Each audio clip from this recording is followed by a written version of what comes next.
사도행전 9장 10절부터 19절까지입니다. 사도행전 9장 10절부터 19절까지 한 절씩 읽도록 하겠습니다.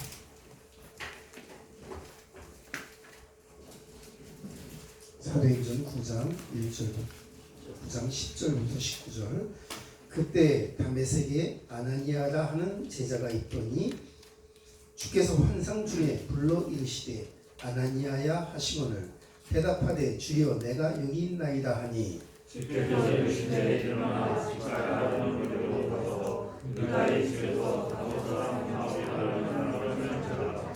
그가 너희를 이끌어가라. 그가 아나니아라 하는 사람이 들어와서 자기에게 안수하여 다시 보게 하는 것을 보았느니라 하시거늘 아나니아가 대답하되 주여 이 사람에 대하여 내가 여러 가지 사람들 그가 예루살렘에서 주의 종에게 적지 않은 일을 끼쳤어 나가노니 여기서도 주의 이름을 붙는 모든 사람을 결박할 권한을 제사장들에게서 받았나이다 하거늘 주께서 이르시되 가라 이 사람은 내 이름을 만과 율법들과 이스라엘을 지키기 위하여 택한 나의 그릇이라. 그가 내 이름을 위하여 얼마나 고난을 받아야 할 것을 내가 그에게 보이리라 하시니 아나니아가 떠나 그 집으로 나가서 그에게 안수하여 이르되 형제 사울아 주고 내가 오는 길에서 나타나셔서 예수께서 나를 보내어 너로 다시 보게 하시고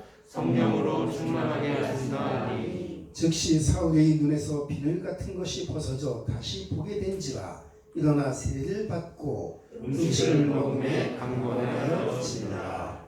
아멘.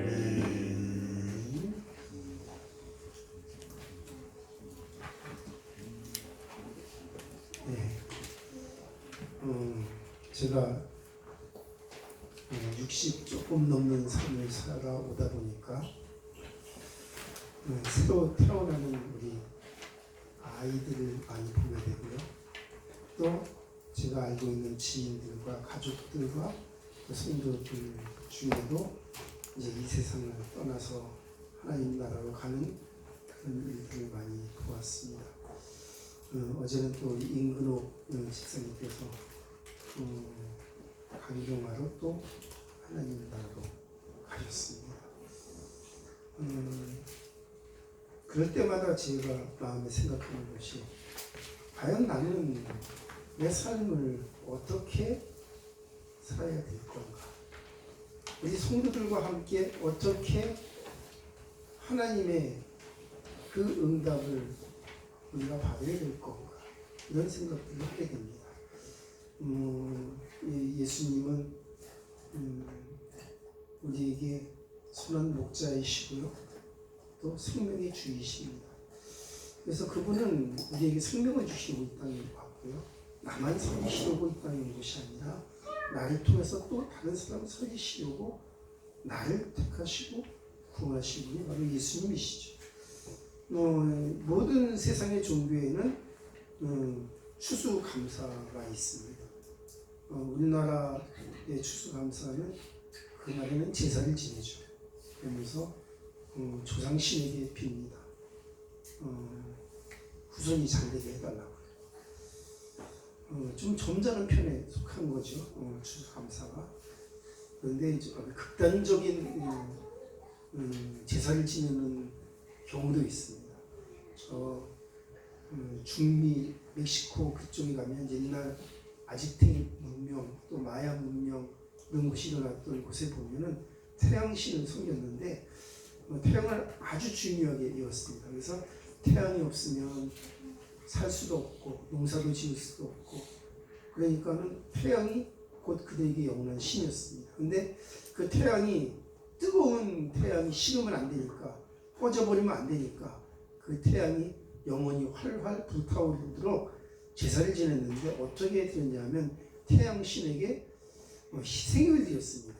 살아있는 사람의 심장을 꺼내서 그 태양신에게 드리고요. 또 뜨거운 피를 부어서 태양신에게 제사를 드렸습니다. 그래서 어떤 사람을 제물로 드렸냐면 정말 죄인들이나 아니면 전쟁을 해서 포로 잡아온 그런 포로된 사람들을 제사를 드린 거죠. 그러고 나서 제사를 드리고는 너무나 끔찍하게 그 고기를 삶아서 요리를 해서 먹었다고 해요. 결국은 그런 잘못된 제사를 드리는 그 문명은 망할 수밖에 없어서 어느 날 순식간에 사라져버리는 문명이 되어져 버린 것이죠. 그러면 세상에 있는 모든 이 추수감사와 우리 그리스도 예수의 복음의 교회의 추수감사는 어떤 구별점이 있는가? 우리가 그것을 생각하고 추수감사를 지내야 합니다. 추수감사가 교회에서도 세상의 모든 종교와 비슷해서 하나님 농사 잘 되게 하시니 감사합니다. 호박 갖다 여기 앞에 놓고 또 무슨 쌀 갖다 쌀푸대 갖다 놓고 또 무슨 여러 가지 농산물 갖다 놓고 드리는 그 추수감사, 물론 그런 것도 감사하지만은 하나님이 말씀하시는 그 추수감사는 그런 육신적인 감사를 넘어서 영적인 감사가 되기를 하나님이 원하시는 겁니다. 우리가 드리는 그 추수감사는 분명히 복음이 있어야 하는 것입니다. 세상의 다른 추수감사와는 구별된 점이 있어야 되는 것입니다. 그래서 하나님은 자기를 선한 농부로 생각하시고 또 우리들을 하나님께서 거둬들이신 택하시고 부르셔서 자기 자녀를 삼으시고 우리에게 말씀을 심어주시고 그 믿는 자를 하나님께서 살려주시고 의롭다 하시고 자기 백성을 삼으신 겁니다. 맨 처음에는 아브라함 한 사람을 불렀는데 그 아브라함으로 말미암아 많은 사람들이 하나님을 믿고 그 후손들이 하나님을 믿게 된 것처럼 한 사람의 믿음으로 끝나기를 원하는 것이 아니라 그 사람의 믿음 때문에 그 가정이 살고 가문이 살고 그 후대가 살고 여러 사람들이 살기를 하나님이 원하시는 것입니다. 6월절 문설주에 피 바른 그 믿음도 그냥 그 히브리인만 문설주에 피 바르고 나온 것이 아니라 잡다한 민족이 다 예수 믿고 피 바르고 그리고 출애굽하게 되어진 것처럼 우리는 우리의 믿음이 나만의 믿음이 되기를 원하지 않고 내 믿음이 내 자녀의 믿음이 되고 내 믿음이 나의 가문의 믿음이 되기를 원하고 내 믿음이 내가 알고 있는 모든 사람들에게 영향력을 끼칠 수 있는 믿음이 되기를 하나님이 원하시는 것입니다. 예수님은 추수할 때가 되었다 이렇게 말씀합니다. 보라 밭은 씌워져서 추수할 때가 되었는데 추수할 일꾼이 없더라. 이거 예수님이 하시는 탄식이죠. 사람들은 그냥 육신적인 추수에만 몰두해 있습니다. 그런데 예수님은 영적인 추수를 말씀하고 계신 것이죠. 예수님은 이렇게 말씀하십니다. 나는 나무여 너희는 가지니 너희가 내게 있어서 붙어 있으면 너희가 절로 열매를 맺으리라. 그러니까 열매 없는 거는 정말 너무나 슬픈 일이죠. 예전에 우리 처형이 농사를 짓는데요. 한 번은 너무나 큰 수해가 나서 밭에 애써서 심어놓은 모든 작물이 다 떠내려갔어요. 작물을 심을 때는 농협에서 빚내갖고 영농자금 대출 받아갖고 그래갖고 막 심어놓잖아요. 열심히 이제 또 자기네들만 심은 것이 아니라 혼자 심으면 다 못 심으니까 일꾼 막 사서 그래갖고 심어놨는데 수해가 나서 다 떠내려간 거예요.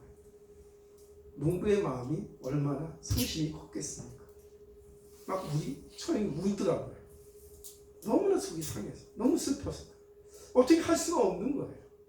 그게 농부의 마음이거든요. 근데 그 농부가 농사를 지을 때는 그냥 이거 내가 지어갖고 내가 먹어야 되겠다 이런 마음으로만 농사를 지을까요? 물론 농사는 농부는 또 영리도 생각해야 되기 때문에 돈도 벌어야 되겠죠, 그죠? 근데 농사하는 농부의 마음은 내가 이거 져서 내가 다 먹어야 되겠다 절대 이런 마음이 아니고요. 내가 농사를 져서 내가 이걸 내 사랑하는 자녀들에게 내가 알고 있는 사람들에게 나눠줘야 되겠다.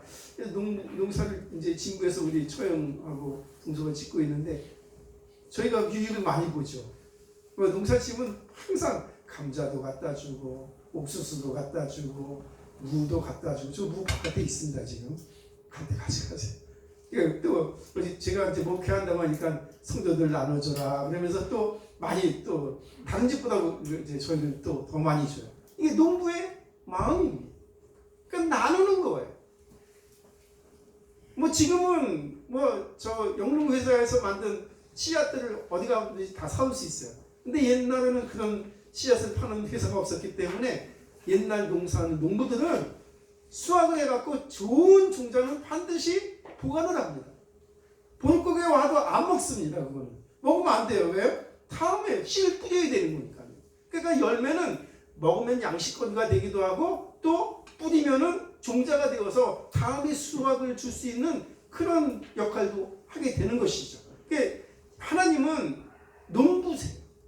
우리들을 이 세상의 씨앗으로 삼기를 하나님이 원하세요. 우리가 이 세상에서 번성하기를 하나님이 원하시는 것입니다. 그러니까 추수감사절은 원래는 성경에는 없으면 성경에도 추수감사가 있어요. 장막절이라든가 이런 추수감사제가 있는데 지금 우리가 지내는 이 추수감사의 일에는 저 1920년 미국에서부터 시작한 북미에서부터 시작된 것인데요.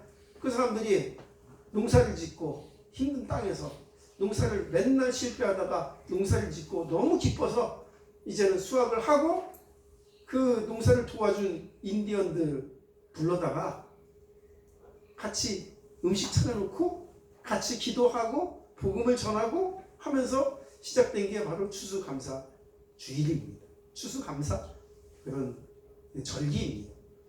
그러니까 농사한 것도 있죠. 그런데 더 영적인 건 뭐냐면 사람들을 불러다가 함께 음식을 나누면서 그들에게 복음을 전했다는 거예요. 내 인생에도 추수가 있습니다. 내 인생 살고 나면 내가 숨을 마치는 그 순간에는 뭔가 남는 게 있겠죠. 내 자녀들에게 기억으로 남을 겁니다. 아, 우리 아버지는 이런 분이셨어. 우리 어머니는 이런 분이셨어. 아, 내가 그분의 뜻을 잘 받들고 내가 그것은 본받아야 되겠어.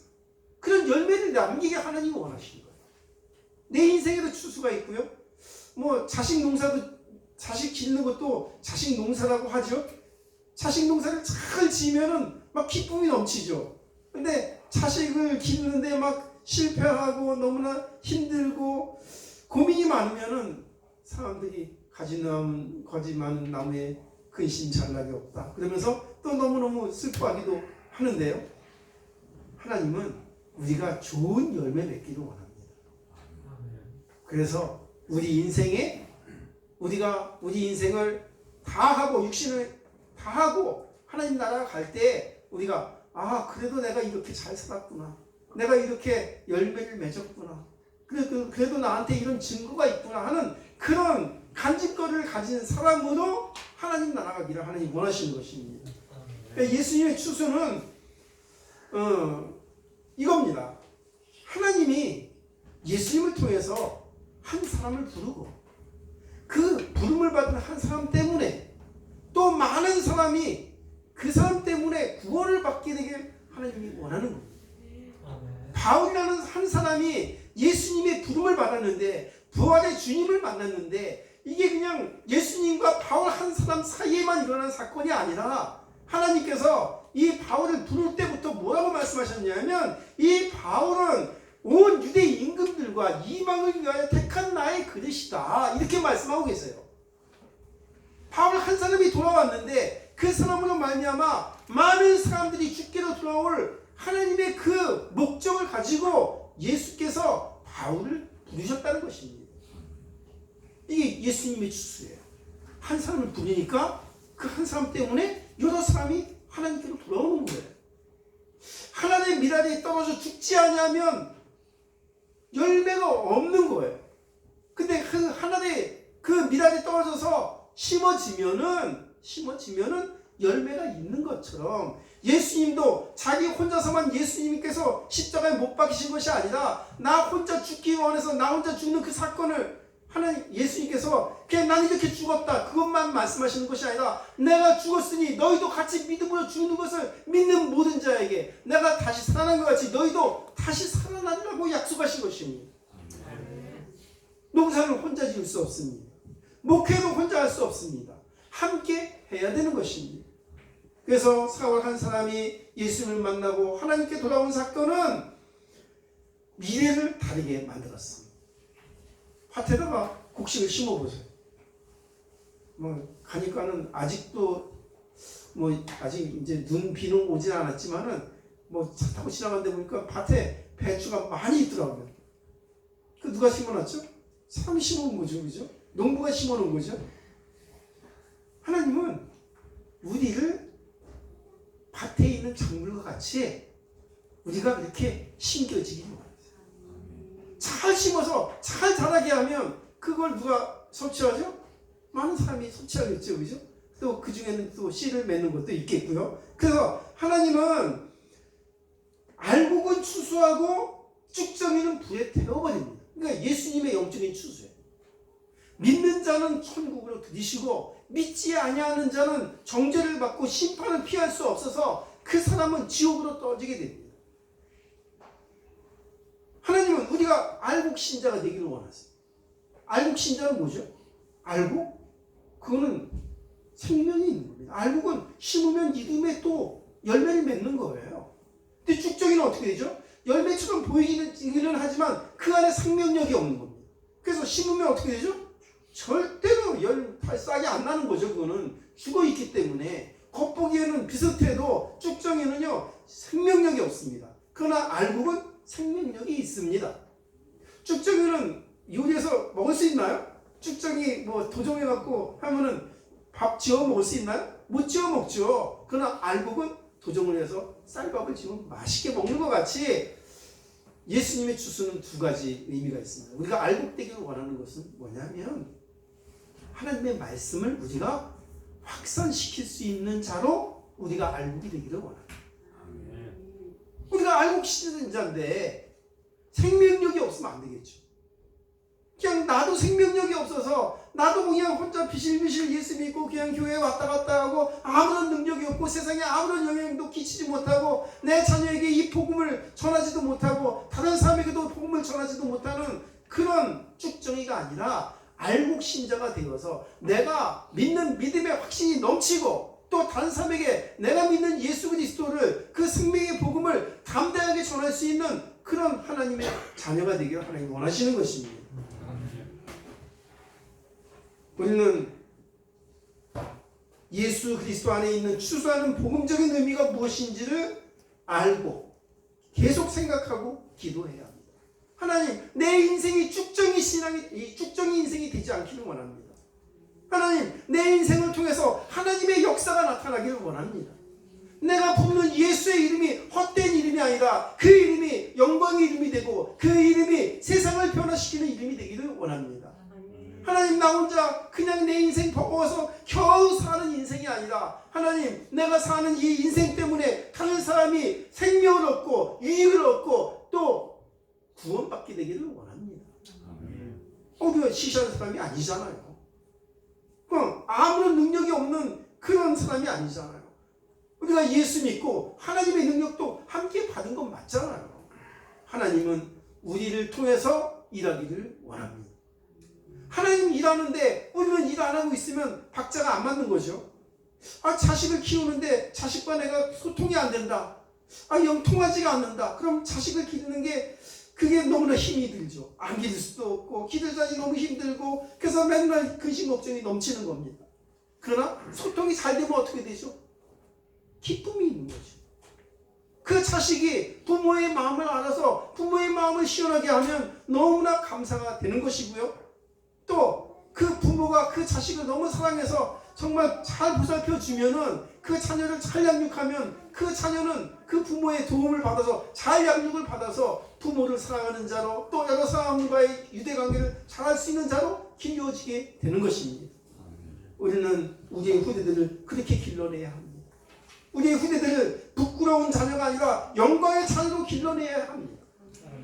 우리들은 죽고 천국에 올라간 다음에 우리가 예배하고 있는 이 자리를 우리 후대들이 또 지키고 있어야 하는데 그 후대들이 변하지 않는 믿음을 갖고 계속 예배하고 계속 전도하고 제자가 되어서 주님 다시 오실 그날까지 복음을 지키고 하나님을 사랑하고 복음을 전하는 자로 세워져야 될 것입니다. 우리는 그것을 위해서 기도해야 합니다. 예수께서 추수하시는 분이라면 우리도 함께 추수하는 일에 함께하는 그런 하나님의 일꾼이 되기를 바랍니다. 우리 소원교회가 주님 앞에 쓰임받는 교회가 되기를 원하고, 우리의 자녀들이 우리의 믿음의 자취로 우리 뒤에 남아서 하나님과 함께 일하는 자로 세워지기를 주님의 이름으로 부탁을 드립니다. 기도하겠습니다. 하나님 감사합니다. 우리는 주님의 일꾼들입니다. 예수님은 이 생명의 복음이 온 땅에 전파되기 위하여 제자 12를 부르셨는데, 그 제자들로 인하여 예루살렘의 복음이 충만하게 되었고, 또 마지막 사도된 바울을 부르심으로 그를 통하여 또 온 이방에 복음이 전파되게 하신 것처럼 우리들을 부르신 하나님의 이유도 동일할 줄로 믿습니다. 우리들을 통해 복음이 전파되게 하여 주옵소서. 하나님과 함께 일하는 자에게 하나님께서 그 일을 할 수 있도록 능력과 지혜를 더해 주시기를 원하고, 아무 것에도 매이지 않도록 도와주시기를 원하고, 하나님과 일하는 그 복이 그 가정에, 그 후대에, 그 하는 모든 일들에 충만하도록 인도하여 주옵소서. 우리 구주 예수 그리스도 이름으로 기도 올리옵나이다. 아멘.